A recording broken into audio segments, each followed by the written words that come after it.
نسمي الله ونصلي على النبي. بيبدأ فيلمنا بليفن هو بيصحى من النوم وبنشوفه هو نايم في عربيته اللي معتبرها زي بيته، وبينزل يفتح باب الموقع اللي شغال فيه، وبنعرف إنه شغال مقاول في شركة اسمها جراسيا. وبعد شوية بيروح له واحد من العمال وبيقول له خد يا ريس، ياسمين عملت لك الأكل ده. فبيضحك وبيشكره، وبعدها بيقوم وبيتكلم مع رجالته وبيفضل يشجعهم بالكلام، وبيقول لهم إن النهاردة اليوم هيبقى فيه شوية شغل كتير، بس لو خلصنا شغلنا هيبقى فيه مكافأة حلوة. وبيسيبهم يشوفوا شغلهم، وهو بيدخل المكتب وبيسلم على كارلا وجوزها وبنتهم جيني، ودول صحاب الشركة. بس كان واضح إن ليفون ما كانش مجرد واحد شغال معاهم، دول كانوا معتبرينه يعني واحد منهم. المهم جيني بتقول لأبوها إيدك على الفيزا بقى يا عم الناس، علشان أشبرق على نفسي، احنا مصدقنا خلصنا الفصل الدراسي الأول وعايز أخرج أتبسط مع صحابي. في نفس الوقت ليفن بيشوف عربية بتقف في الموقع وبينزل منها ناس يعني باين على وشهم إنهم جايين يتخانقوا، ولما بيطلع يشوفهم بيلاقيهم ماسحين الموقع بالعامل اللي كان لسه جايب له الاكل. طبعا ليفون بيتضايق وبيقول لهم مش اصول دي والله يا رجاله، كلكم على واحد، ورأيي يعني انكم تمشوا بدل ما تحصل مشكله. واحد من العصابه ديت قال له بس يا حبيبي، فبيتعصب اكتر وبيرمي في وشه جردل المسامير وبيوريهم بقى الضرب اللي بجد. ده طبعا جيسون، ولما بيدخل في خناقه ما بيسميش، ولما بيلاقيهم بيزيدوا وعايزين يعملوا عليه نمره بيمسكهم واحد واحد وبيمسح بيهم تراب الموقع، وحرفيا مخلاش حد فيهم نافع، وبيهددهم بالسلاح وبيقول لهم يلموا الباقي من كرامتهم ويخلعوا من هنا. فعلا بياخدوا بعضهم وبيمشوا، وبتروح لجيني وبتقول له مش ناوي بقى تعلمني بقى شويه حبشتكنات من اللي انت بتعملها دي، وبتساله هو انت اتعلمت الضرب ده فين. فبيضحك وبيقول لها جوجو انت ما شفتيش اي حاجه هنا. قالت له عيب عليك، ده سر وهيتدفن معايا، بس وعدني انك هتفضل سند ليا. فبيضحك وبيوعدها بده، وبتديله اكل وبتقول له ان جدتها بعتته له. فبيضحك وبيقول لها مش عارف ليه الكل مهتم بصحتي النهارده. المهم بقى بعد ما خلص شغله بيروح يزور بنته ماري لانها قاعده عند جدها، وبنشوف جدها عامل حفله في اليوم اللي هو هياخدها تقضي معاه اليوم، وبيتضايق وده لانه عارف ان جدها ما بيحبوش، وجدها بيفضل يستفز ليفون بالكلام وكان عايزه يضربه عشان يستغل الموقف في المحكمه، وبيفضل يقوله انه اب خطير وان المشاكل بتمشي وراه زي ديلو. بس ليفون بيمسك اعصابه وبياخد بعضه وبيمشي، وبياخد بنته وبيروح يتغدوا سوا، وهناك بيديها هديه وكانت صورتها هي مع امها. فبتقوله انها زعلانه من امها عشان ماتت وسابتهم، وبتعرفوا ان جدها لم كل الصور بتاعتها وشالها، وبيبان عليه ان هو كمان حزين على فراق مراته. المهم تاني يوم بيروح يقابل المحامي بتاعه وبيحكي له عن تصرفات جد ماري معاه، ولما المحامي بيقول له ايه رأيك نحاول نصلح الدنيا وان الصلح ده في مصلحتك، فبيرفض وبيقول له ان جد ماري بيكرهه وده لانه فاكر ان كان سبب في موت بنته. ولما سأله هو فعلا انت السبب في موتها، قال له لا ما حصلش، ده كان انتحار. ويعرفوا ان اصلا وقتها كان في شغل بره البلد، وبيديله فلوس وبيقول له يا ريت تشوف شغلك. المهم بالليل جيني بتخرج مع اصحابها وبيدخلوا يسهروا في حانه، وبنشوف اتنين بيتكلموا عن بنت معينه، وبيقولوا ان الرئيس بتاعهم عايز واحده مميزه، وبيفضل طول السهر مركز مع جيني واصحابها. وبعدها بتروح جيني على البار وبتسأل جوني على الترابيزه اللي في الاخر فاضيه ولا لا، فبيقول لها لو عرفتيني اسمك اعتبريها فاضيه، فبتقول له ان اسمها جيني. بعدها بتروح على الترابيزه وهو بيبعت رساله من تليفونه. المهم ان في واحده من اصحاب جيني بتتعب، فجيني بتاخدها على الحمام وبتقول لها انها تستناها بره عشان مش طالبه قلبة بطن. اول ما بتخرج تتخطف. وتاني يوم في الموقع كارلا وجوزها بيقابلوا ليفين بيعرفوه ان جيني مختفيه، وان اصحابها بيقولوا انها فجاه اختفت بعد ما دخلت الحمام، وبيطلب منه انه يقف جنبهم ويدور عليها، فبيقول لهم ان هو بطل الشغل ده من زمان، ده عشان خاطر بنته. فبيفتحوا له شنطه مليانه فلوس وبيقولوا له ياخدهم ويدور عليها، وبالرغم انه كان محتاج الفلوس جدا علشان يرجع بنته ليه، بس برضه بيرفض وبيسيبهم وبيمشي. وبعدها بيروح لواحد صاحبه بيبقى عايش في الغابة، وأول ما بينزل من عربيته بيلاقي سهم معدي من قدامه، وبيقول له صاحبي أنت كنت هتقتلني، ده يا عم ده أنا جايب لك كيس لحمة. وبيروح يسلم عليه وبيدخل يقعد معاه شوية، وبنفهم من كلامه إن ليفن أنقذ حياة جوني قبل كده، بس للأسف جوني فقد عينه. وبعدها ليفن بيقول له على جيني وبيعرفه إنه عايز يساعدها، وده لأنه بيحبها ووعدها إنه هيفضل سندها. فبيقول له يا أخي لما أنت واخد القرار ليه جاي تستأذن مني؟ عموما خلي بالك من نفسك. فبيرجع تاني لكارلا وجوزها وبيقول لهم ان هو هيدور على جيني، وبيشكره لان كل الناس اتخلت عنه بعد موت مراته الا هو وكارلا، وبيقول له انه هيرجعها البيت قريب. بيبدأ رحلة البحث عن جيني وبيروح الحانة اللي كانت فيها مع اصحابها، وبيشوف جوني وهو عمال يبيع مخدرات وكان فاكر ان ما كانش حد شايفه، وبيفضل يلف حوالين المكان جوه وبيطلع يحط جهاز تتبع في عربية جوني. ولما جوني جه يروح بيروح ليفن وراه وبيدخل بيته وبيشوفه وهو بيشرب، ما كانش حاسس بالدنيا، وبيقرب منه وبياخد سلاحه وبيقول له هي فين؟ قال له بكل برود هي مين؟ ولما بيطلع صورتها بيقول له انه خلاص قال للشرطه ان هي جرت على بره علشان تجيب اللي في بطنها، ما كانتش مستحمله الشرب. اعمل لها ايه؟ ليفن حاسس انه مش هيعترف بسهوله، فبياخده على بانيو الحمام وبيفضل يفتح الميه عليه ومغطي وشه. جوني قال له انت بتلعب مع الناس الغلط، الناس دي لو لمحوك هيروحوك للآخرة. لكن بيسمع صوت اتنين بيندهوا على جوني، وبسرعة جوني بيصرخ علشان يسمعوه. فبيطلع لهم ليفن وهو عامل جوني صدادة، وبغبائهم هم اللي بيقتلوا جوني. وبسرعة ليفن بيدي كل واحد فيهم طلقة، وبيعرف انهم تبع العصابة الروسية من الوشم اللي عاملينه. فبيلم شوية الفلوس اللي اتبعترت منهم وبياخد بندقيته وبيمشي. وبيفضل واقف قريب من بيت جوني، وبيشوف اتنين نازلين من عربية ومعاهم الرئيس بتاعهم، وبيفضل مراقبه بالمنظار اللي في عربيته. وبعدها بيدخلوا بيت جوني وبيشوفوا التلاتة هما ميتين. فبيزعل لهم رئيسهم وبيقول لهم مين اللي عمل كده، وبيقول لهم ان هو عايز فلوسه اللي اتسرقت. وبعد شويه بيشوف ليفون عربيه التنظيف، وبينزل منها بنتين علشان ينضفوا البيت من الدم. وبيفضل ليفون مستني لحد ما بيشوفهم خارجين، وبياخد عربيته وبيفضل وراهم لحد ما بيوصلوا الرئيس بيته. وبيقف في مكان قريب من البيت بس ما كانش باين، وبياخد العده بتاعته وبينزل يراقب الرئيس، وبيقدر يشوفه وهو قاعد في بيته. وكمان بيشوفه وهو بيضرب مراته. اول ما مراته بتاخد بعضها وبتمشي، بيدخل لرئيس العصابه وبيحدف عليه ميه سخنه، وبيربطه على كرسي عند حمام السباحه. فاول ما شال اللزقه من على بقه قال له انت اكيد ما تعرفش انا مين. فبيقول له لا اتفضل يا كتكوت عرفني بنفسك. فبيقول له سمعت عن فاريف زاكوني المافيا الروسيه؟ قال له ايوه الاربعه اخوات. قال له بس كل دوت ما يهمنيش حالتها. بيقول له اه المافيا اللي انت قتلت الناس تخصهم واللي انت سرقت فلوسهم هيخلوا حياتك جحيم، انت واي حد تعرفه او اي حد يعرف اي حد انت تعرفه. فبيقول له ليفن بكل برود ما انا عارف ايه الجديد، وبيضربه بالقلم على وشه. بيقول له ده القلم اللي ضربته لمراتك. وبعدها بيرمي في وشه فلوسه اللي خدها من بيت جوني، وبيقول له فلوسك ما تهمنيش انا عايز ارجع البنت دي لاهلها. فبيستغرب وبيقول له مش فاهم. قال له البنت دي اتخطفت في حانه من الحانات اللي انتوا بتوزعوا فيها المخدرات. فبيسكت شويه وبيقول له ديمي، وبعدها بيتكلم كلام بالروسي وما بنفهمش منه حاجه، بس تقريبا كده بيقول لكم ما تنسوش اللايك والاشتراك. وكان باين عليه انه ما كانش يعرف في موضوع جيني. بيقول له انت بتعمل كل دوت علشان بنت؟ انت مين بالظبط؟ ولما شتمه وزقه في الميه وقطع الحبل وساب الروح تطلع للي خالقها. وبعدها بيطلع تليفونه وبيترجم التسجيل اللي سجله علشان يفهم اللي كان عمال يقوله بالروسي. وبيلاقي انه كان بيشتم على واحد اسمه ديمي، بيقول ان هو السبب ورا اختفاء جيني. بعدها بنشوف الاخ الاكبر من المافيا الروسيه، وده يبقى اخو رئيس العصابه اللي غرق. وبيستقبلوا اولاده وبيدخلوا البيت، وبيتفرج على الكاميرا ويشوف اللي حصل مع اخوه. وبيسأل اولاده مين اللي قلبه جايبه ده عشان يعمل فينا كده. وبيقول له انه حزين على اخوه وده لانه كان شبههم، لكن ابنه ديمي طول عمره مش شبهنا. وبيطلب منهم انهم يجيبوا له ليفون. تاني يوم ليفون بيتصل بصاحبه في إدارة مكافحة المخدرات، بيقول له أنا بدور على شخص اسمه ديمي. ده بيقول له ما بلاش الشخص ده، أنت مش قد المافيا الروسية. قال له يا عم متشيلش همي واعمل اللي بقول لك عليه. وفعلا بيعرف منه اسم الحانة اللي ديمي بيروحها، وبياخد بعضه بالليل على هناك. ووقتها بنشوف البنت اللي خطفت جيني مع أخوها في أول الفيلم كانت قاعدة بتراقب الحانة. ولما بتشوف ليفون ما بترتاحلوش، وخصوصا لما بتشوف سلاح في جيبه،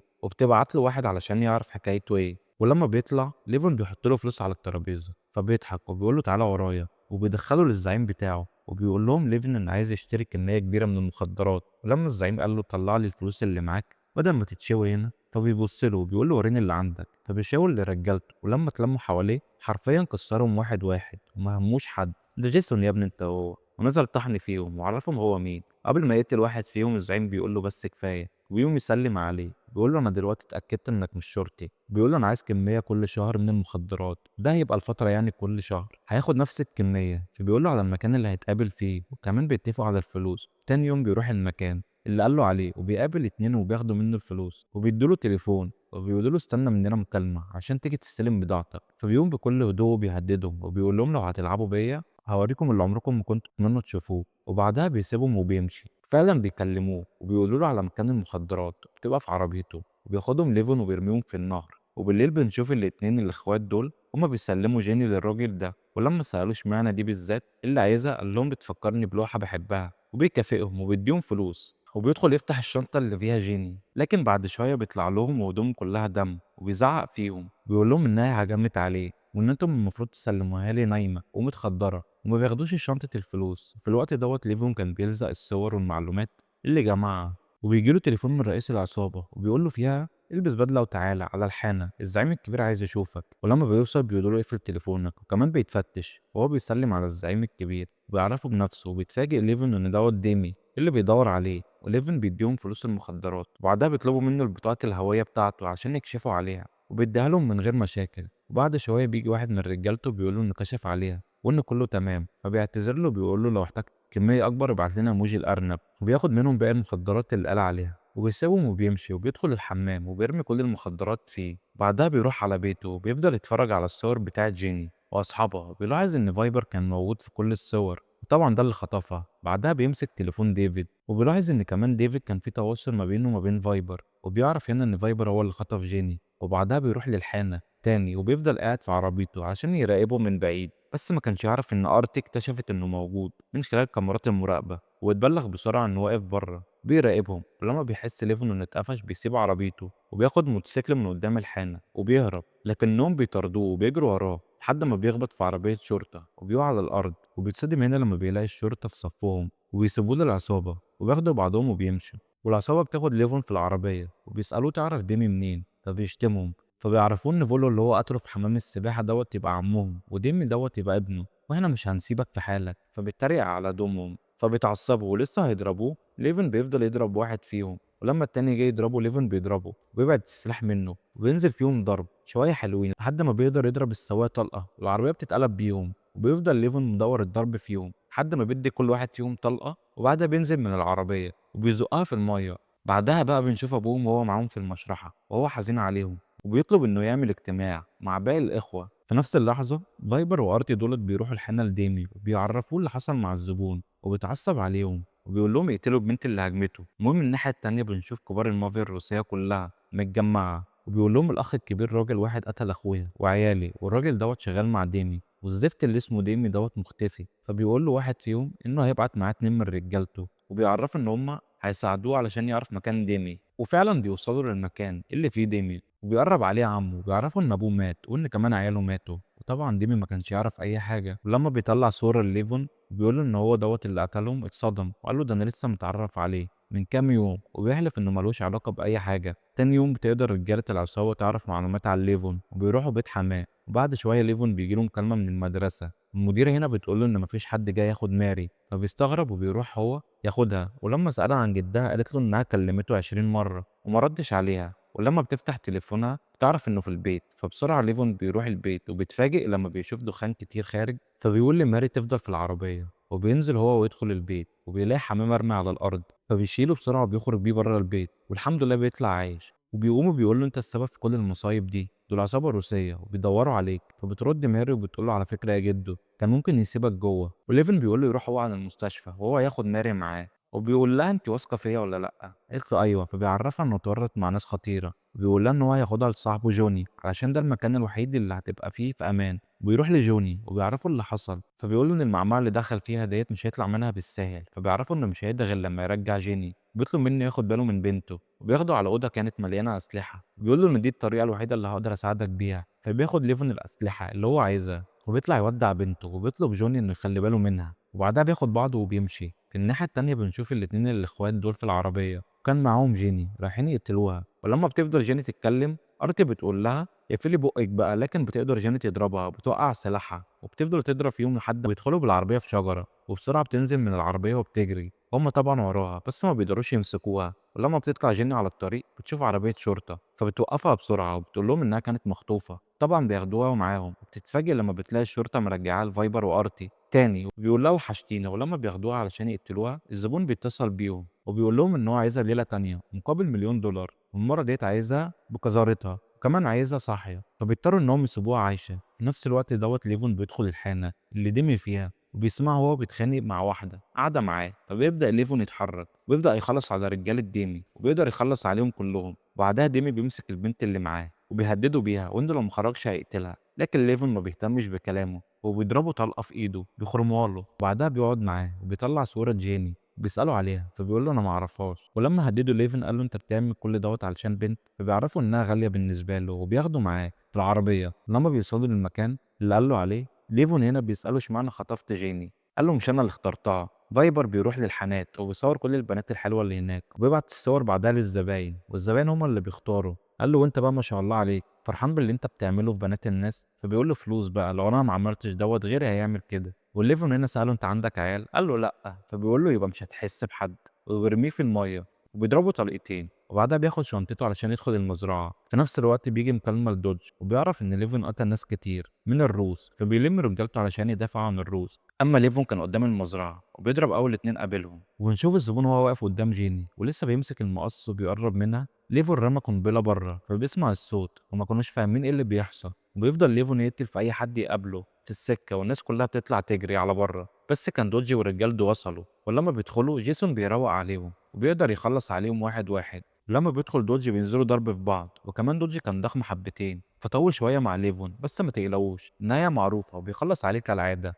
وبعدها بيسمع صوت جيني وهي بتندع عليه، فبيدخل وبيقابل الزبون ولسه بيقول له انت ازاي تتجرأ، ما كملش الكلمه وليفون طيره بطلقه. فايبر خاف وقال له استنى بس، لكن ما ادوش فرصه وضربه. وجيني بتضرب اخته وهي كمان وبتتشقلب عليها وما بتسيبهاش غير وهي واقعه على الارض. اما ليفون كان هاين فايبر وبيقول له بقى سلمني بقى على اللي ماتوا قبلك، وبيخلص عليه. لكن كان في رجاله لسه ما خدتش نصيبها، وليفن بيفك جيني وبيلاقي الرجاله بره بتضرب نار، فبيستخبى هو وجيني بيقول لها سد ودانها وبيحدف عليهم قنبله ويقدر يخلص منهم. هو مش لسه هيتعب نفسه برضه. بعدها بيسيب السلاح اللي خده من جوني وبيودعه وبياخد جيني على موتوسيكل من اللي بره. لكن سيمون بيبقى بره وبيشوفهم وبيتصل بزعيم العصابه وبيعرفوا اللي حصل، وبيقول له ان ليفون هرب بالبنت. فقال له خلاص احنا كده ملناش دعوه بالبنت دي. قال له بس انا مش هسيب حقي ولا حق عيالي. فبيقول له يبقى احنا كده اللي هنقتلك. مصلحه الاخويه ملهاش علاقه بطارك الشخصي، فاهمني ولا مش فاهمني؟ قال له علم وينفذ يا باشا، وبيقفل معاه. وليفن بيوصل لبيت اهل جيني كلهم بيتفاجئوا بيها وبيقوم يحضنوه وبيشكروا ليفن على اللي عمله.